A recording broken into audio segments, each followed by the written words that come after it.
ସାଲେପାଲି ଗ୍ରାମ ପଞ୍ଚାୟତରେ ସ୍ୱତନ୍ତ୍ର ପଲ୍ଲୀସଭା ଏବଂ ଗ୍ରାମସଭା ବୈଠକ ଅନୁଷ୍ଠିତ।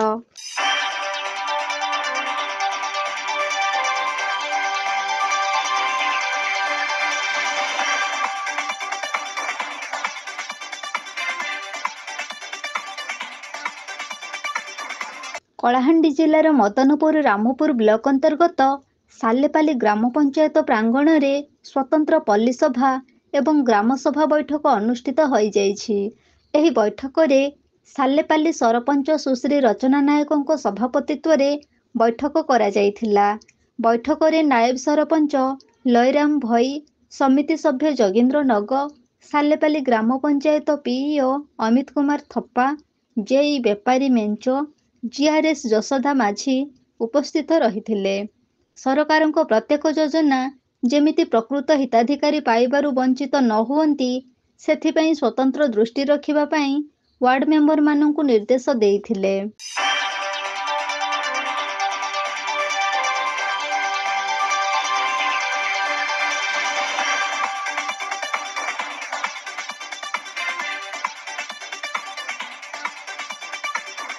ଦିନକୁ ଦିନ ପରିବେଶ ଦୂଷିତ ହେଉଥିବା ବେଳେ ଅନେକ ଲୋକ ନିଶା କବଳରେ ଛନ୍ଦି ହୋଇ ପରିବାର ଉପରେ ଅଶାନ୍ତିର ମଞ୍ଜି ବୁଣି ଚାଲିଛନ୍ତି, ଯାହାଫଳରେ ପିଲାମାନେ ମଧ୍ୟ କୁପଥଗାମୀ ହେବାର ସୁଯୋଗ ପାଇ ଭବିଷ୍ୟତକୁ ନଷ୍ଟ କରିଦେଉଛନ୍ତି।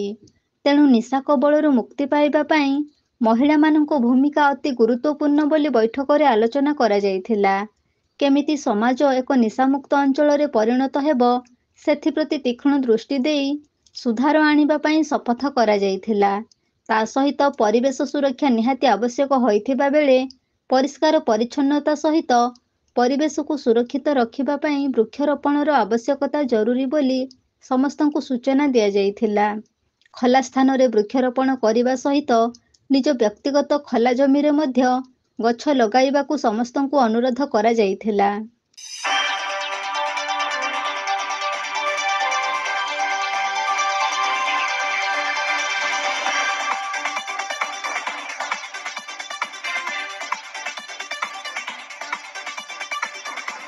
ଆଦିବାସୀ କୂଳର ଜଣେ ସୁଯୋଗ୍ୟ ପୁରୁଷ ବିର୍ସା ମୁଣ୍ଡା।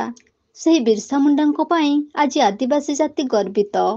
ତାଙ୍କ କାର୍ଯ୍ୟାବଳୀ ଘରେ ଘରେ ଲିପିବଦ୍ଧ ହୋଇଥିବା ବେଳେ ଅନେକ ପୁସ୍ତକରେ ତାଙ୍କ ଜୀବନୀ ପ୍ରକାଶ ପାଇସାରିଛି।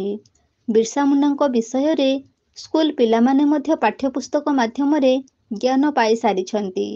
ସେହି ଯୋଗ୍ୟ ସନ୍ତାନ ବିର୍ସା ମୁଣ୍ଡା ଜୟନ୍ତୀ ଅନେକ ଅନୁଷ୍ଠାନମାନଙ୍କରେ ପାଳନ କରାଯାଇଥାଏ। ବିର୍ସା ମୁଣ୍ଡା ଜୟନ୍ତୀ ଅବସରରେ ତାଙ୍କ ମନୋଭାବକୁ ଚିରଜୀବନ୍ତ କରିବା ପାଇଁ ତାଙ୍କ ପଥ ଅନୁସରଣ କରିବା ପ୍ରତ୍ୟେକ ବ୍ୟକ୍ତିଙ୍କ କର୍ତ୍ତବ୍ୟ।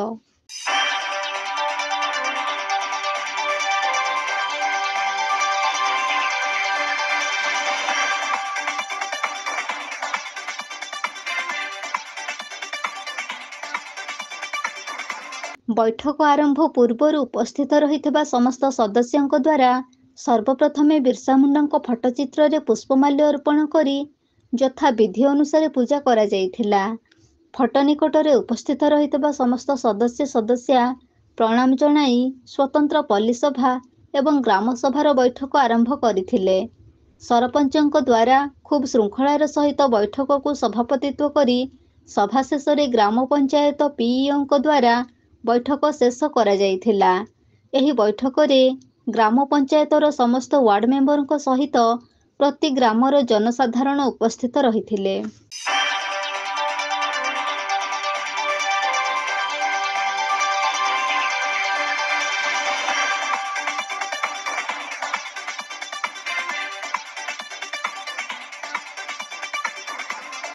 Bureau report, AB news.